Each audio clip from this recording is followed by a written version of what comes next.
This is KTVO's Good Morning Heartland.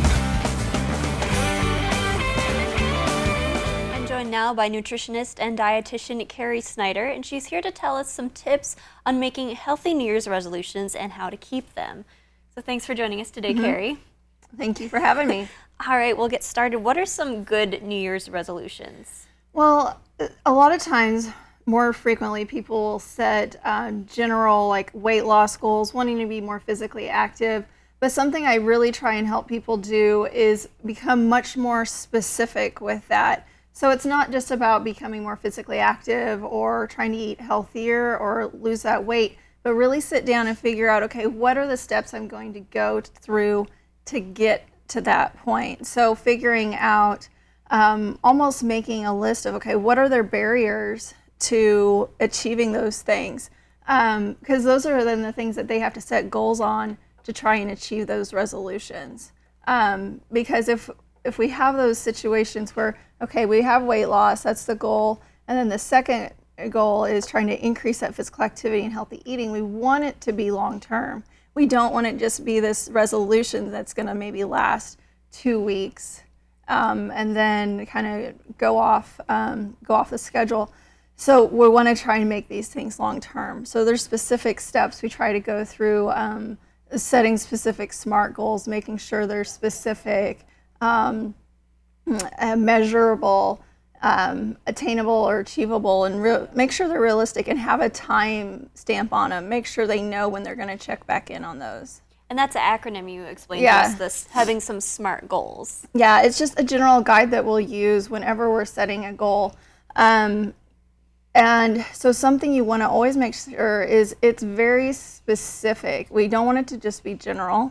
So you can have I want to lose weight, but it's specific. Yes. How are you going to do that? Yeah, how are we going to do it? And coming up with a plan for that. And then we want it to be measurable, because then it's like, okay, if you want to know what maybe your weight is, you maybe want to know, okay, how physically active am I right now? And that physical activity could be, trying to do 30 minutes most days of the week. Or I'm going to, wear a pedometer or wear a Fitbit, that then I'm going to try and get 10,000 steps a day. But yes, make sure it's measurable.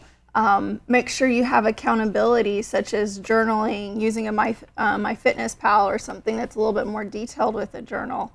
And then with, attainable and realistic, don't set yourself up for failure. Make sure it is realistic goal when you're setting it.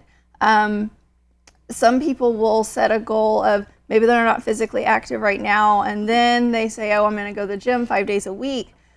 Really kind of make baby steps, and that's okay, because the whole point, like I say, it's long term. It's a new lifestyle. Yeah, it's not just a means to an end. It is a lifestyle you're trying to change. And these are some neat little journals you have. Yep. It can be, something that's just this little spiral notebook, something you could get at Dollar Tree if you wanted it, just something you can jot things down in, or something that's more specific, where you're setting, like on the right side here talks about your goals or what you're going to do that day for physical activity, and then on the left side is journaling your eating. And that's one thing is with journaling, it's accountability for yourself. Yeah. But it's something then you can reflect back on and see, okay, how am I doing? It's also something you can set rewards for yourself for, if you've achieved your goals for that week, what am I going to, reward myself with? Or if I met my goals for that month, what am I going to reward myself with? So something you're also looking forward to as you're making all those steps, maybe towards your big overall goal.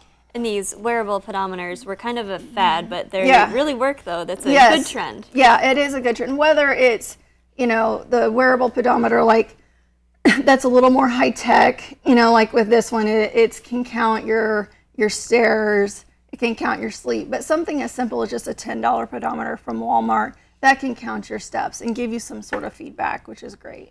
And I think getting that constant feedback, recording it, having a plan each day in, day out, because we know life happens. Yep. So be flexible. Be very flexible with knowing what your other responsibilities are that week. And what are some of the biggest challenges that people have that keep them from keeping their resolutions? I think sometimes setting unrealistic goals for themselves. not having a support system. So I tell people, find that friend that they can talk to, or that family member, or there's a lot of online. On track with your goals if you have someone else motivating you too. Yeah, it keeps you motivated. Also, write down everything that motivates you. Why? Finding out why. Okay, why do I want to do this? Is going as extreme as kind of, some people will even make a motivational board that's something that they have that they can see each day. But other barriers, a lot of times I hear, is time. Yeah. Okay. So it is a matter of prioritizing, finding where you're going to fit you in so you can focus on your health. And it can be as simple as on your calendar, your appointment is going for that walk each day. Or also then planning out meals, snacks.